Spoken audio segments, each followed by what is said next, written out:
My name is Katie, and I'm 27. I found out my entire future had been stolen on a random Tuesday afternoon in a lawyer's office that smelled like stale coffee and carpet cleaner. I remember the exact moment because my mom's face went white in a way I'd never seen before, like the color drained out of her on purpose. But this story didn't start in that office.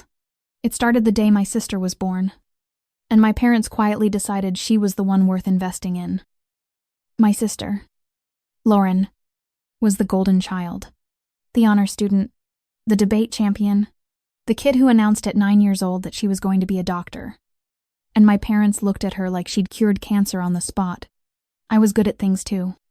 Painting, writing, and decent grades. But whenever I brought home something I was proud of, I got the same distracted smile. Lauren's trophies were framed and hung. My art stayed on the counter until it disappeared. My grandmother, my dad's mom, Eleanor, noticed. She didn't pick fights with my parents in front of me, but she said things to me when no one was listening. She'd cup my face in her hands and say, "You are not less. Katie, don't you ever let them make you feel like you are less." I was 12 the first time she said it. At 16, I understood exactly what she meant. What I didn't know, what no one told me, was that Eleanor had set up a trust fund in my name when I was born. Babay Doshimeyuan. Lin. Money she built quietly over decades. Money from the sale of a property she owned long before she married my grandfather. She designated it for me. For my education. My future. My life. I never saw a single dollar of it. When I was 18, I wanted to go to art school. Not as a fantasy. Real programs. Real portfolios. Real plans. My parents shut it down immediately. "We can't afford it," my mom said. "Be practical." My dad said art wasn't a career and community college made more sense. I believed them, because I was 18 and I still trusted that parents told the truth about things that mattered. So I went to a state school. I worked part-time jobs. I picked a safe degree because it felt like the only option. I graduated and built a modest life from scratch, always wondering why it felt like I had no foundation under me while other people my age had parents helping with tuition. A rent. Cars. Something. Meanwhile, Lauren went to a private university. Then she got into medical school. An expensive one. And my parents paid for it like money was nothing. No lectures about being practical. No talk of loans. No, we can't afford it. They just wrote checks and smiled like they were sponsoring a legacy. I didn't ask where the money came from. Families have savings. Families have secrets. I had no reason to suspect the truth was sitting in my name. Then my grandmother got sick. Pancreatic cancer. Fast and brutal. She was gone within 4 months of the diagnosis. And what still haunts me is how sharp she stayed until almost the end. She knew exactly what she was doing. She called her attorney. She updated documents. She wrote a letter in her own handwriting, sealed it, and gave it directly to her lawyer with instructions about when it was to be opened. At the time, I thought it was just normal estate planning. I didn't understand Eleanor was setting a trap for the people who had been stealing from me while smiling at dinner. 2 years after she died, her attorney asked us all to come in for a meeting. It sounded routine. A final, formal wrap-up. I expected paperwork. Maybe a few keepsakes. Nothing dramatic. We sat in a row of stiff chairs.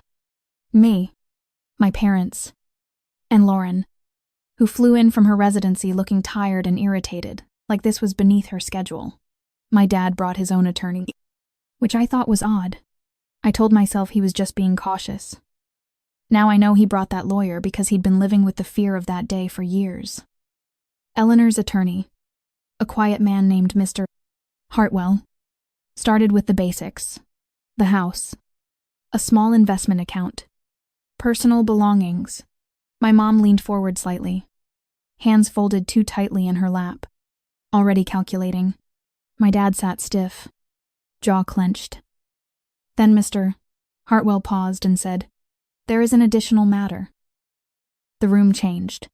You can feel it when a lawyer stops sounding routine and starts sounding precise. He explained that my grandmother established a trust at my birth, funded entirely from her personal assets. designated exclusively for my benefit. He stated the original value, $890,000. Then he stated the current value.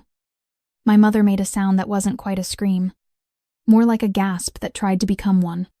My father went very still, like he was bracing for impact. Lauren blinked, confused, looking from my parents to the lawyer like she'd walked into a conversation in a language she didn't speak. I sat there feeling the floor fall out from under me in slow motion. Mr. Hartwell continued calmly, the way lawyers do when they're delivering information that will permanently change the shape of a family. He said the trust had been accessed starting when I turned 18. Withdrawals continued over approximately 6 years, and the funds were used for private university tuition, medical school tuition, living expenses, and associated costs for Lauren Marie Gallagher, my sister's full legal name, written right there in a document connected to my life. My dad's attorney leaned in to whisper. My father's face tightened like stone. My mother stopped making sounds altogether and went rigid. Lauren pushed her chair back slightly like she wanted distance from the truth. I felt something inside me go quiet. Not rage, not even tears. Just clarity. Because suddenly, my whole life made sense in a way that was disgusting. All those years of we can't afford it. All those lectures about being practical. All those times I worked 2 jobs while Lauren posted photos in a white coat with captions about the grind. I had been grinding on purpose. They needed me small so she could be big. If you were sitting where I was, hearing 890, ling ling ling, now 0, would you stay silent or blow it up right there? Comment, silent, or expose. Mr. Hartwell wasn't finished. He said there was one more item. A letter written in my grandmother's hand, with instructions that it be read aloud in full at that meeting, in the presence of all parties. The room went so still I could hear the hum of the air conditioner. Mr. Hartwell unfolded the letter carefully and began reading. I won't repeat every line, because some parts were meant only for me, words Eleanor wrote like a hand on my shoulder from beyond the grave. But I will tell you what she wrote to my parents. She said she discovered what they were doing when I was 20, and Lauren was starting her 2nd year of medical school. She confronted my father privately. He didn't deny it. He explained it the way he always explained things. Calmly. Logically. Dressed up in reasons that almost sounded reasonable if you didn't look at the rot underneath. He said Lauren needed it more. He said my future was flexible. He said he would make it right eventually. Eleanor wrote that she didn't go to court immediately because she believed him. She waited. She watched. He never made it right. So she did. The letter stated that because the trust had been drained, Eleanor restructured the remainder of her estate to account for what had been stolen. The house, the investment account, her personal assets. Everything she had left would go to me. Entirely. Not split. Not shared. Not negotiated. Then came the part that made my dad's face finally crack. Eleanor wrote that she also filed a detailed report with her attorney, documenting the full history of the trust withdrawals and left it available for me if I wanted to pursue legal remedy. In other words, she didn't just expose them. She handed me the ammunition to destroy them in court if I chose. My dad sat down halfway through the letter. By the end, his hands were covering his face. Mr. Hartwell finished reading, and the silence afterward didn't feel like peace. It felt like a verdict. My father whispered, barely audible. She found out. I looked at him and felt something permanent settle into place. Not hatred. Something colder and cleaner than that. The understanding that the people who raised me had been capable of smiling at me while robbing me. My mother tried to speak, but nothing coherent came out. She finally landed on, we did what we thought was best. Lauren stared at the floor, lips parted, like she was doing the math of her entire education and realizing it had my name stamped on it. I asked her, quietly, did you know? Lauren's voice shook. No, I swear I didn't know. They just said they had it handled. I believed her. At least that part, because the real villains weren't the golden children.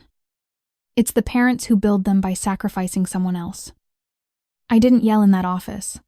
I didn't throw anything. I didn't need a dramatic moment. I just stood up slowly, looked at my parents, and said, "So you watched me struggle on purpose." My dad tried to defend himself. "It wasn't like that." I nodded once. It was exactly like that. The weeks that followed were chaos in the way betrayal always is when it gets dragged into the light. My parents switched masks depending on what they thought would work. First they explained, then they apologized, then they explained again. Then they got angry at me for not accepting the apology fast enough. Then they tried guilt. Then they tried fear. My mom said, "If you take this legal bed, you'll destroy the family." I looked at her and thought, "You destroyed it when you decided I was expendable."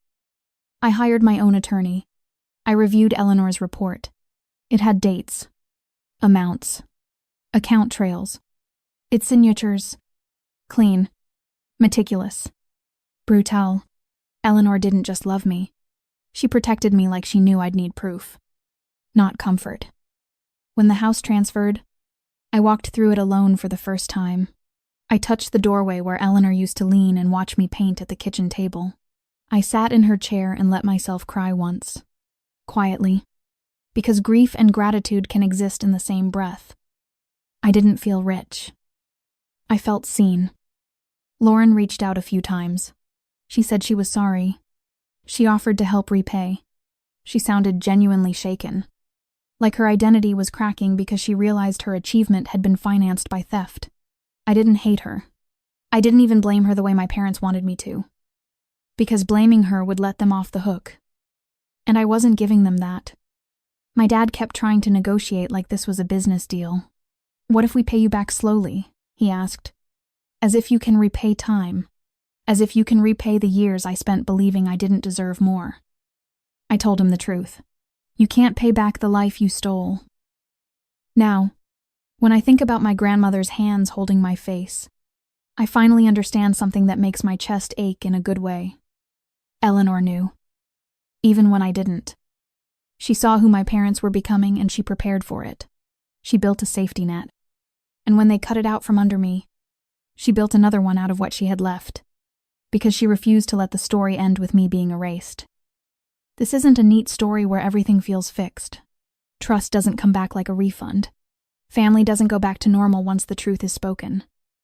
But for the first time in my life, the truth is mine. And I'm done living in a version of reality where I'm told to be grateful for crumbs, while someone else eats the whole loaf. If this story hit you in the chest, subscribe and turn on notifications. More real story times are coming.